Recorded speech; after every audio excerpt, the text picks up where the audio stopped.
If you like audiobooks or audio shows, check out a free trial of Audible. Just click the link in the description.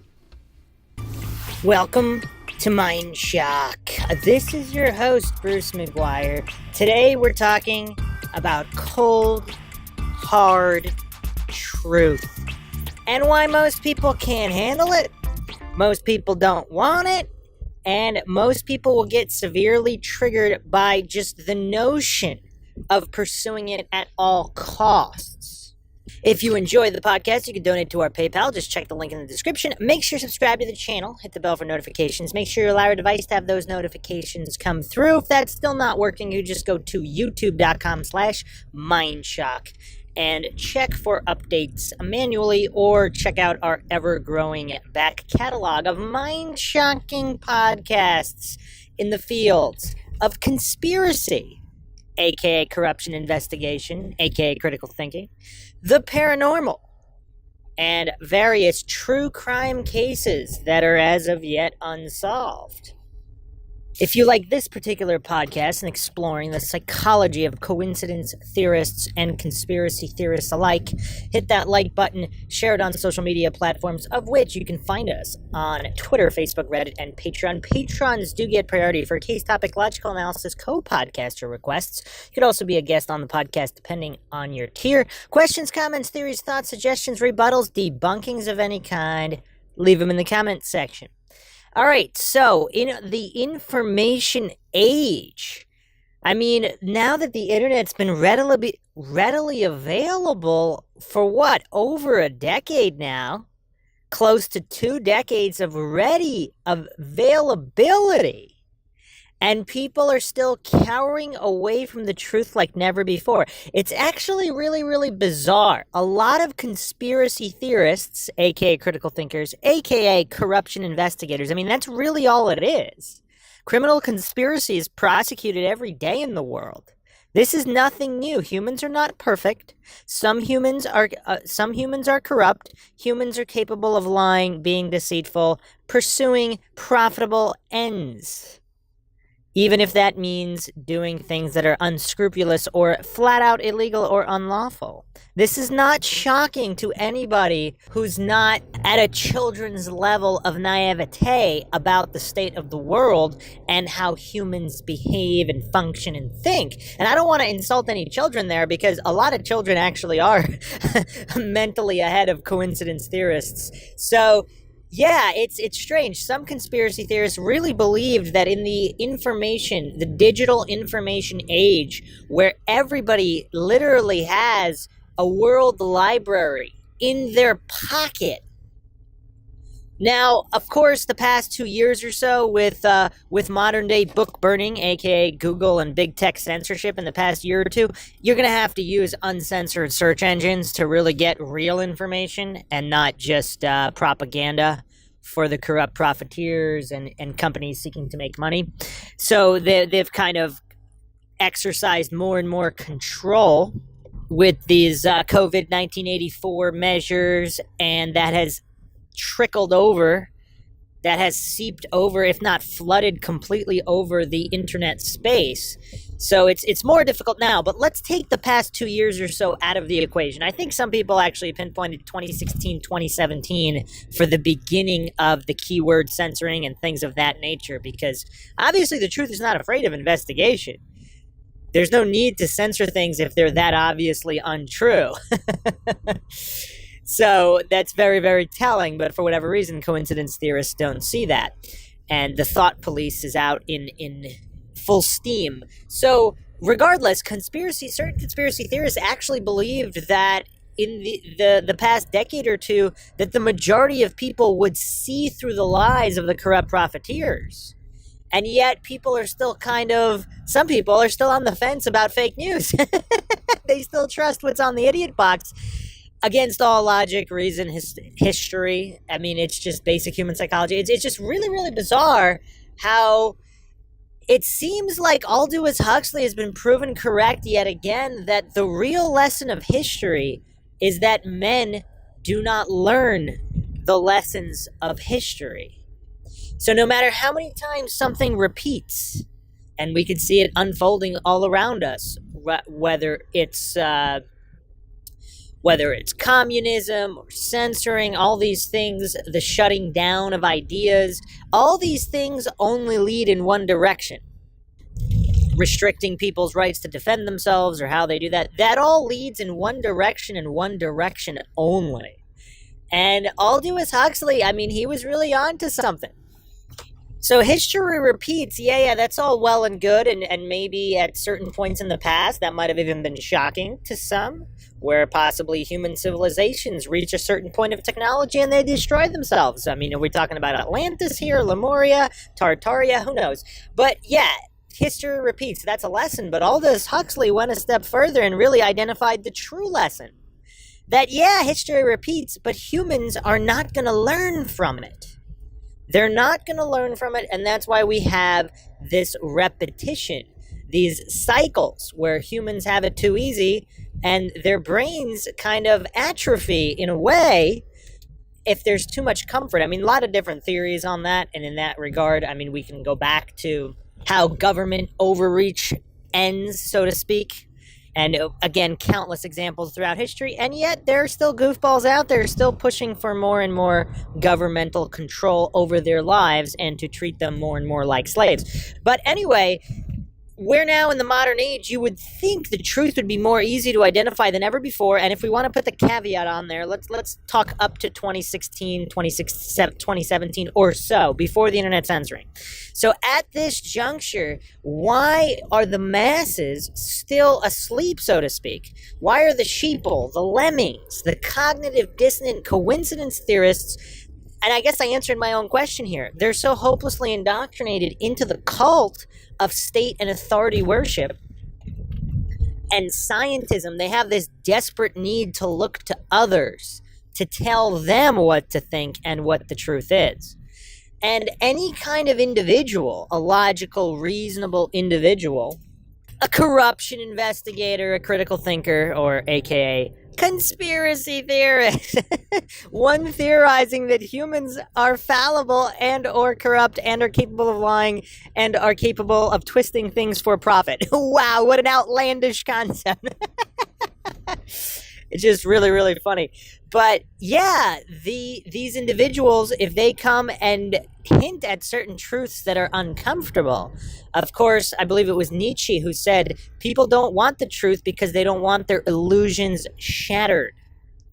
So these illusions are what people cling desperately to like safety blankets. That's their blankie. Coincidence theorists have their blankies, and any notion, even a tiny nudge to get that blanket slightly off, is met with extreme resistance. Their cognitive dissonance starts spinning out of control because their subconscious does realize the truth of what's being presented, that humans are fallible and or corrupt. So again, it's very obvious, even to a child, but these coincidence theorists, these hopelessly indoctrinated masses, they also, on a certain level, it's hard to blame them, because if their subconscious has accurately identified that they're mentally, they can't handle the truth, they'll have a nervous breakdown, it's just too much to handle, then maybe it is a good thing that their cognitive dissonance spins out of control, causing them to get triggered, to become defensive, to initiate that fight or flight response of the brain to protect its own ideas. Because it's very, very scary if they don't have any experience, if they grew up in this everyone gets a trophy lifestyle, where they grew up thinking that all opinions are somehow equally valid, and they don't know the difference between an opinion, a fact, between science and scientism, and they've been conditioned to just take on blind faith as gospel, propaganda peddled by people in certain costumes or on particular idiot box channels. That is synonymous with truth to them. So they don't have the mental wherewithal. They don't have these mental skills, the logic, the reason to discern what is truth and what is not truth. And of course, they would lash out at anybody who does have the mental strength, because it puts that spotlight on them that they don't. And of course, most people's egos have them on such short strings that they can't even admit to themselves the possibility that they could be hoodwinked. I'm going to invoke some Mark Twain here. It's easier to fool someone than convince them they've been fooled. Again, why is that? Because of the ego. And humans have just, in modern society, especially Western societies, they've been so indoctrinated to indulge the ego at every turn. It grows so powerful that it'll trump truth. It'll stomp it out, like the Mr. Smith effect. For the people that aren't aware, the Mr. Smith effect basically, somebody's a normal person, you're having a normal conversation. If you bring up a particular topic that threatens the matrix or the powers that be, the corrupt profiteers, whether you mention something being off about 9/11 or vaccines or whatever the case may be, anything that's lining the pockets of the corrupt profiteers, anything that is part of the mirage, the matrix, the illusion that the system needs to keep working, all of a sudden that individual, their logic switch is shut off, and then they label you a crazy conspiracy theorist. How dare you think critically? How dare you question authorities? They're wearing magical costumes, or they're part of these rituals where they get sworn in at these buildings that gives them the power to rule their fellow man. It's just the silliness, of course, off the charts for any logical individual. But for the cognitive dissonant masses and the coincidence theorists, it's just that triggering. It threatens their illusions because it's much more mentally comfortable to live in a world where government authorities truly do have your best interests at heart, where scientists or people wearing these white costumes, these white capes and lab coats, they really know what they're doing and they can't be mistaken. That gives a certain level of security to the average mentally weak individual, and they don't want that safety blanket ripped away because, again, they can't handle the truth. How many people are truly capable of looking at cold, hard truth? Because cold, hard truth might include the possibility that someone that has been going to an indoctrination facility and they have a high-ranking indoctrination degree, whether it's a doctorate, a postmaster's, something of that nature, they have one or multiple advanced degrees. The mental strength that's required to realize that that was all built on houses of cards. Now, again, I'm not saying it's all wrong. I'm just saying these are opinions of people that have come before that could be mistaken.